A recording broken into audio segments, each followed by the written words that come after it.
one day in the last week was the 65th anniversary of the day which would later be known as the day the music died. On the 3rd of February 1959, a plane crashed and the pilot, Roger Peterson, musicians Buddy Holly, Ritchie Valens, and the Big Bopper passed away as a result of that crash. And their influence over those years, those decades since that day, still carry on to this day. And the other day, when it was that anniversary, I was thinking about, in particular, Buddy Holly's influence on the musical world. I mean, it's huge, isn't it? Because there's sort of the country thing going on there. There's obviously the rock and roll stuff that comes alongside the Everly Brothers and Elvis and Little Richard and Chuck Berry, etc. And the fact that he was in a band, essentially, with a couple of guitars and a bass and a drum, section. And that, at that time, was quite revolutionary, and also making an album of original material that he wrote himself. Maybe he did the odd cover behind the scenes or as whatever, but all of these things helped to inspire generations of musicians afterwards. The fact he played a Stratocaster, that inspired people like Hank Marvin. The songwriting and the vibe was picked up by the Beatles and the Hollies, and literally, that whole beat sound, in addition to Chuck Berry and all of these kind of innovators of rock and roll, kind of owe their thing to Buddy Holly and co. It's a massive thing. And I kind of moved on from this and thought, how has Buddy influenced Status Quo, if anything? I mean, obviously there's the country influence, that kind of country thing that Francis likes to do. You could kind of imagine Buddy doing little bits of that. He did tour with the Everlys at one point, so there was kind of crossover there, and Jerry Lee, etc. So, all of these people have been massive influences. I think as well, there's obviously the really obvious thing, which is cover versions. So Quo, to my mind, have done like 4 official cover versions and one which you may assume is a cover version of one of Buddy's songs or a song Buddy was famous for, but actually it actually is not as connected as you think with that. But let's go forward. So Buddy Holly covers by Status Quo. So the earliest one I could think of officially is the little tiny bit of That'll Be the Day, which is on Anniversary Waltz Part 2. You know what it's like. Part 2 is Part 1, and, it's all one big thing, but they split it up for the singles. And Part 1 was a huge hit, with a number 2 hit. Part 2 got into the top 20.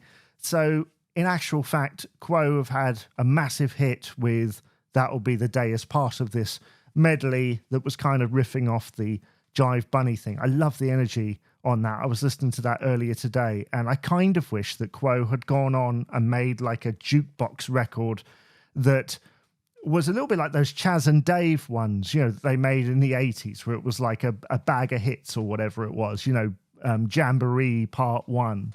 Because the amount of energy that they put into those 10 minutes, I mean, you could stretch it over 60 to 80 minutes, and wow, what an album that would be. Then we go on to mid-90s, Don't Stop, and Raining in My Heart with Brian May, who is a huge Buddy Holly fan because he has appeared in documentaries talking about the influence, and he's shown his vinyl singles and stuff on camera.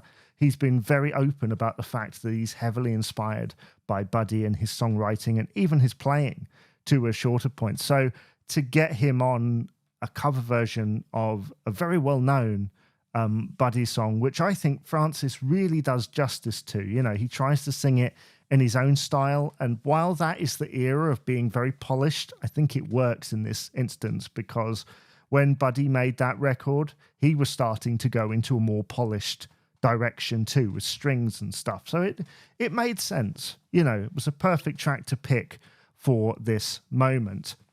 So the next one that jumps to mind is from Under the Influence from 1999, Not Fade Away, which Quo do in their own style. I mean, you might be able to find a version that has a very similar vibe to it, but it doesn't have quite the bite of like the Rolling Stones, etc., and you know, all that stuff. It kind of very laid back, I guess. Very laid back. I mean, they weren't using a cardboard box like I think the original one uses. So yeah, I happen to like that track. It's kind of a weak spot on that album, but the thing is, it's a Buddy Holly composition. It's a really good one, and I'm glad that Francis and co have sung it at some point. So, famous in the last century. Not going to hover on this one too much because I know that people aren't a huge fan of when I talk about the covers albums, but Rave On that album is it's really good, in my opinion. It has the energy there, the drive. It's exactly what I expect from a Quo covers album. It's arguably the most Quo thing on all the covers albums, you know, because they put their own little stamp on it, if you will. I love the solo in the middle of that, and it kind of has some of the energy of the original, and all the instrument separation that wasn't really possible in the late 50s.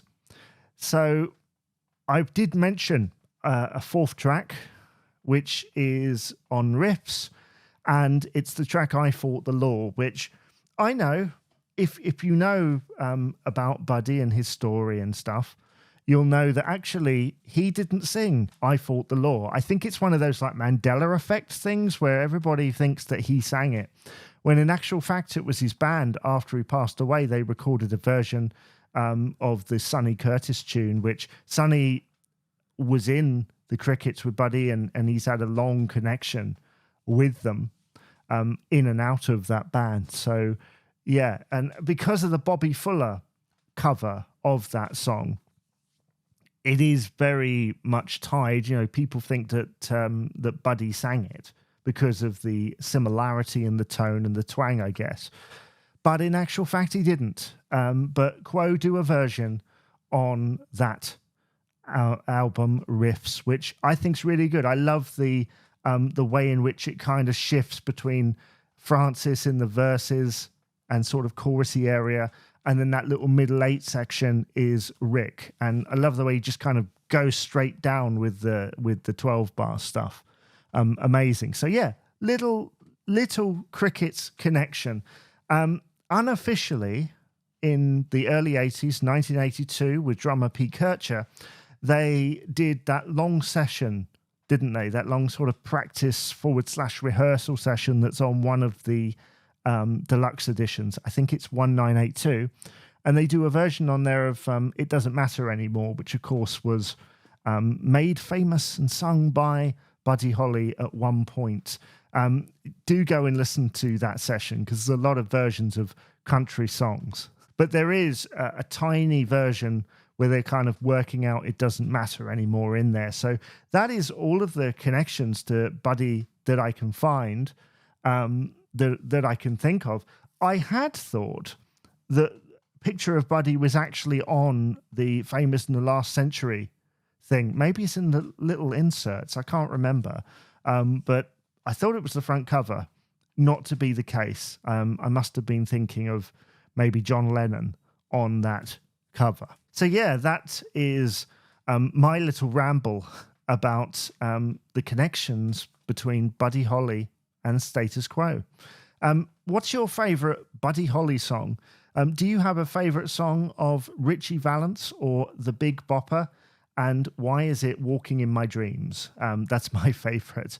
I do like that one. Yeah, do let me know in the comments below, and I will see you again for another edition of the Quo-Cast.